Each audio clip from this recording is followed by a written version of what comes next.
Hello friends, Radhe Radhe. आप सब लोग कैसे हैं?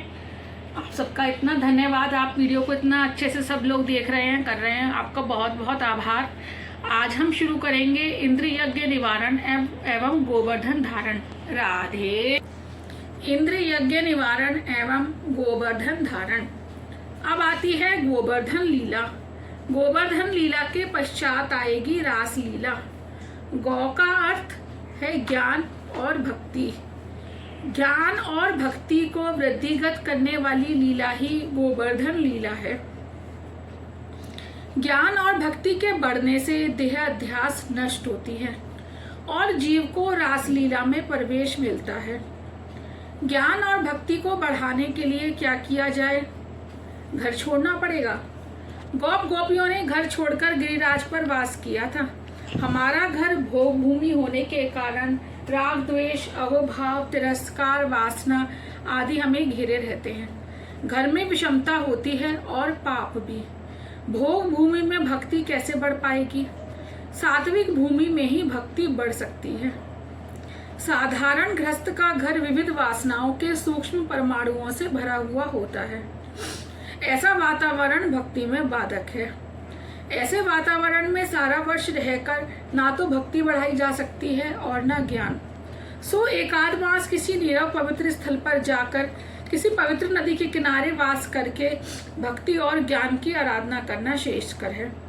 वैसा ना हो सके तो घर को ही तीर्थ बनाओ। प्रभु ने जो भी दिया है उसमें संतुष्ट रहो। प्रवृत्ति में निवृत्ति का आनंद तो होना ही चाहिए। निश्चय करो, निवृत्ति का आनंद ना भी मिले तो भी प्रवृत्ति के विषय आनंद को भोगना नहीं है। कूड़े में से इत्र की सुगंध कैसे मिलेगी? प्रवृत्ति में नीरव और सात्विक आनंद कहाँ? प्रवृत्ति महता छोड़े बिना भक्ति का उदय कैसे होगा? गौ का अर्थ इंद्रिय भी है। इंद्रियों का संवर्धन त्याग से होता है, भोग से नहीं। भोग से इंद्रियां क्षीण होती हैं। भोग मार्ग से हटाकर उनको भक्ति मार्ग में ले जाना है। हाँ, उस समय इंद्र आदि देव वासना की बरसात कर देते हैं। मनुष्य की भक्ति उनसे देखी नहीं जाती। इंद्रियों का देव इंद्र प्रभु भजन करने जा रहे जीव को सताता है। उपनिषद में भी कहा गया है कि निवृत्ति लेकर प्रभु भक्ति करते हुए जीव को इंद्र सताता रहता है। ध्यान, सत्कर्म, भक्ति आदि में जीव की अपेक्षा देव अधिक बाधक हैं। जीव सतत ध्यान करें तो स्वर्ग के देवों से भी श्रेष्ठ हो जाता है। सो जब भी इंद्रियों का अधिपति भक्ति मार्ग में विघ्न करने आए, गोवर्धन नाथ का आश्रय लेना। गोवर्धन लीला का बड़ा आनंद है। गोवर्धन लीला रास लीला का उपोद्घात है।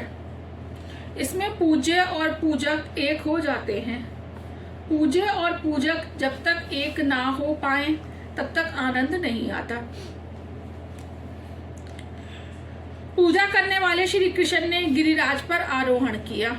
गोवर्धन लीला ज्ञान और भक्ति को बढ़ाती है। उनके बढ़ने से रास लीला में प्रवेश मिलता है। पूज्य और पूजक, सेव्य और सेवक एक हो जाते हैं, तब सेवा भली भांति हो पाती है।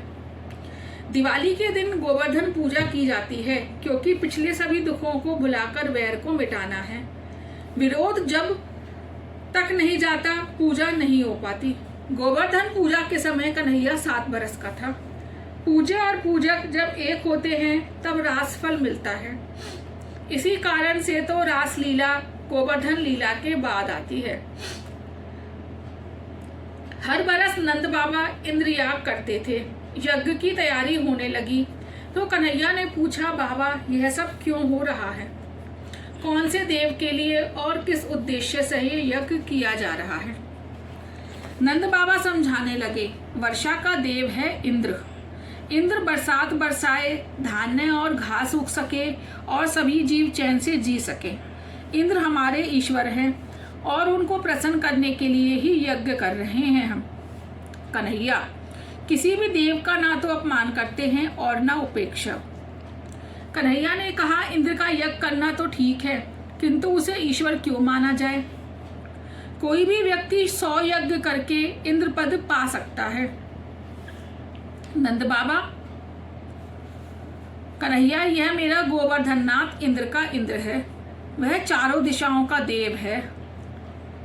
पूर्व में जगन्नाथ जी, दक्षिण में रामेश्वरम, पश्चिम में द्वारिकानाथ और उत्तर में बद्रीनाथ।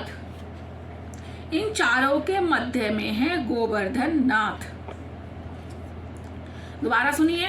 पूर्व में जगन्नाथ जी, दक्षिण में रामेश्वरम, पश्चिम में द्वारिकानाथ और उत्तर में है बद्रीनाथ।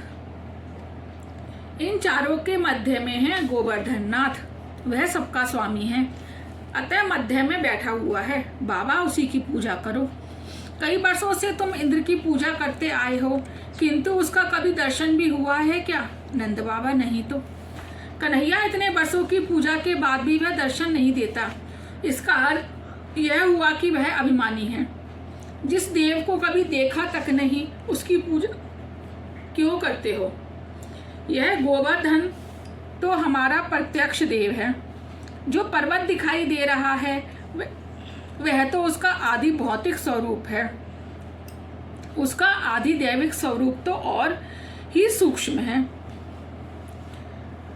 गोवर्धन नाथ दीपक की जीवंत ज्योति है। तुम सब उन्हीं की पूजा करो। तुम सबको उनका दर्शन होगा।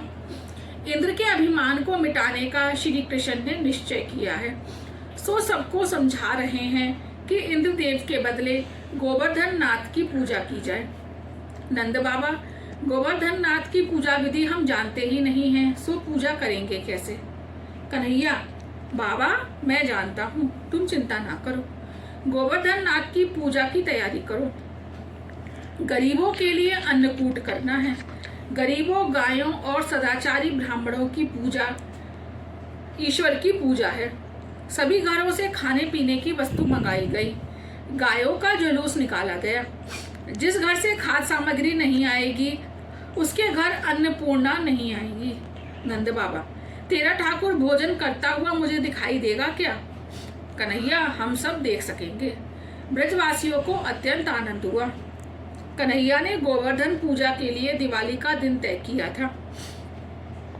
वह सब गाड़ियां भर भर कर खाद्य सामग्री लेकर गोवर्धन के पास आए। सभी ब्राह्मणों को भी आमंत्रण दिया गया था। ब्राह्मण वेदोच्चारण करने लगे और कन्हैया अभिषेक।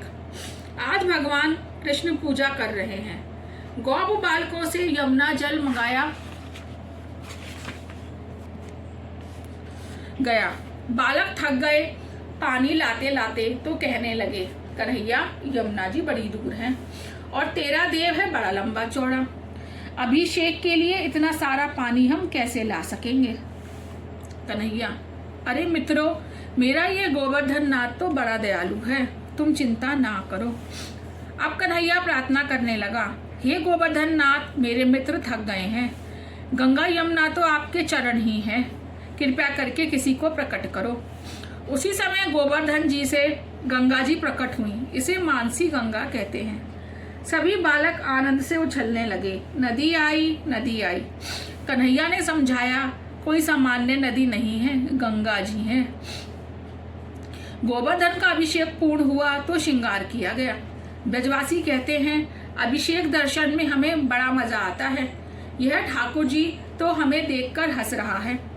ब्रजवासी चंदन लाए तो कन्हैया ने कहा, ठंड की ऋतु है, सो चंदन से तो मेरे भगवान को कष्ट होगा। बालकों ने कुमकुम का तिलक करने की सोची। कन्हैया, कुमकुम का तिलक कर सकते हैं, किंतु वह कहीं नाक में ना चली जाए, नहीं तो छींक आएगी। सेवा पूजा करते समय मूर्ति को चेतन मानो, जड़ नहीं। मूर्ति में साक्षात परमात्मा है, ऐसा मानो। अपनी देह के प्रति जो प्रेम रखते हैं वैसा ही प्रेम भगवान के प्रति भी रखो। प्रभु भी बड़े आनंद प्रिय हैं। कन्हैया ने अपना एक स्वरूप नंद बाबा के पास रखा और दूसरे से गिरिराज जी में प्रवेश किया। सब कहने लगे, कन्हैया, यह पर्वत तो सांस ले रहा है। राधे राधे। आज का इतना ही। अभी ये टॉपिक बड़ा है तो इसको हम 1, 2 या 3 दिन में पूरा करेंगे। धन्यवाद। राधे राधे।